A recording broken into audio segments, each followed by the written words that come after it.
Nasa may 4th seed nga ang SMB na may 5 wins at 2 losses lamang. Kaya tiyak na shoe-in na nga sila sa PBA playoffs ngayong conference.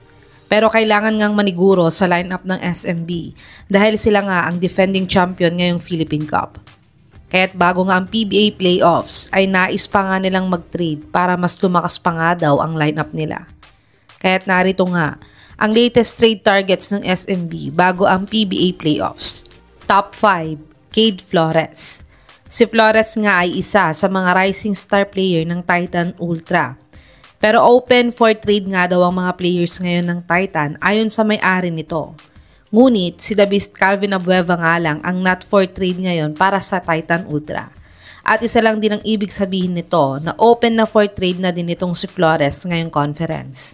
Kaya tiyak na isa na nga ang SMB sa mga gustong-gustong makuha itong si Flores. Nag-average si Flores ng 5.8 points, 4.6 rebounds, 1.2 assists, 1.8 steals, 50 field goal percentage at 70% free throw shooter sa kanyang ongoing PBA 50th Philippine Cup averages. Panoorin natin ang kaunting game highlights ni Cade sa Northport last PBA season kung paano nga ba ang playing style niya.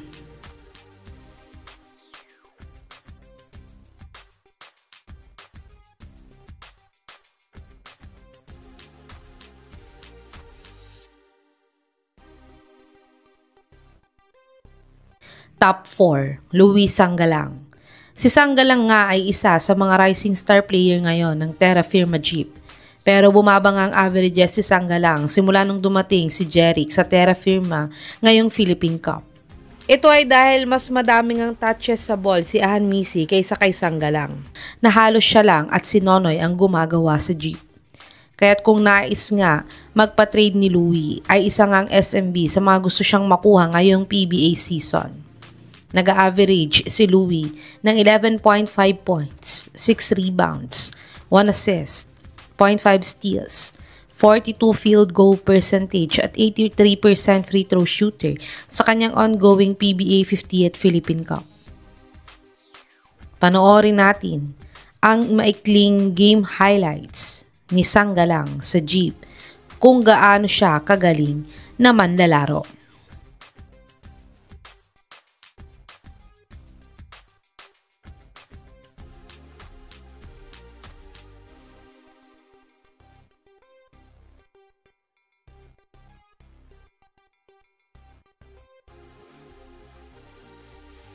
Top 3, Jeric Ahan Misi. Si Ahan Misi nga ay isa sa mga rising star player ngayon ng Terra Firma Jeep. Dating high role player lamang siya sa Magnolia Hotshots. Pero nang matrade siya sa Jeep ay talagang lumabas ang laro ni Jeric ngayong conference. Kaya dahil dito nga ay madaming teams ang nagka-interesado sa kanya na makuha. At isa na nga dyan ay itong SMB na kailangan siya ngayon para dagdag offensive power nila sa PBA playoffs. Nag-average si Jeric ng 16.5 points, 4 rebounds, 3 assists, 1.8 steals, 47% 3-point shooter at 100% free throw shooter sa kanyang ongoing PBA 50th Philippine Cup.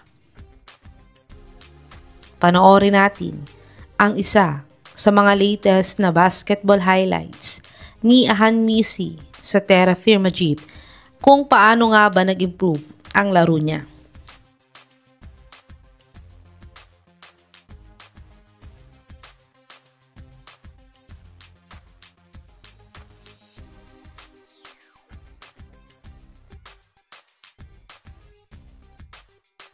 Top 2, Joshua Munson.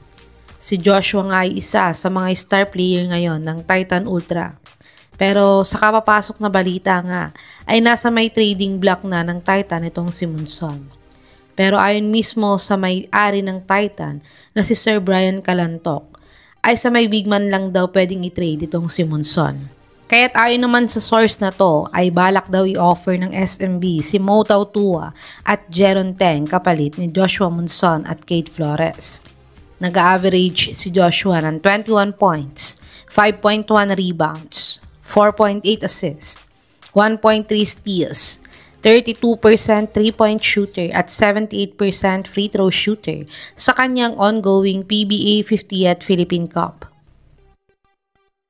Panoorin natin ang isa sa mga best game highlights ni Monson sa Titan Ultra kung magiging fit nga ba siya sa sistema ni Coach Leo.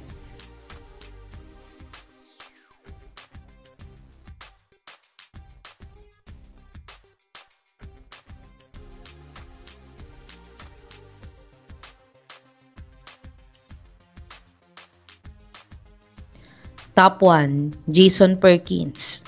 Si Perkins nga yung star player ng Phoenix Fuel Masters. At every conference nga ay candidate itong si Perkins para sa best player of the conference. Pero hindi nga niya makuha ang award na to dahil lagi ngang laglag ang team niya sa PBA playoffs. Kaya't kung gusto nga niyang makapasok ulit sa PBA playoffs, ay pwede na nga siyang magpa-trade sa SMB.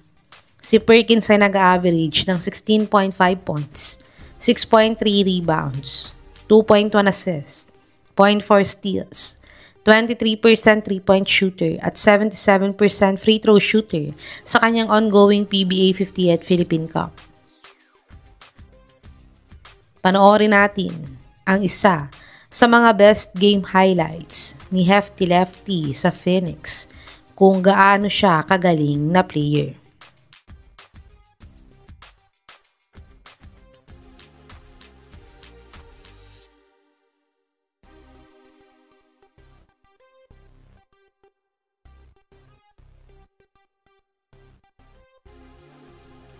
Ito ang mga top 3 targets ng San Miguel Beermen bago ang PBA playoffs. Sa tingin nyo mga kababos, sino sa mga players na to ang dapat makuha ng SMB para tulungan sila sa PBA playoffs? I-comment nyo na po yan sa baba.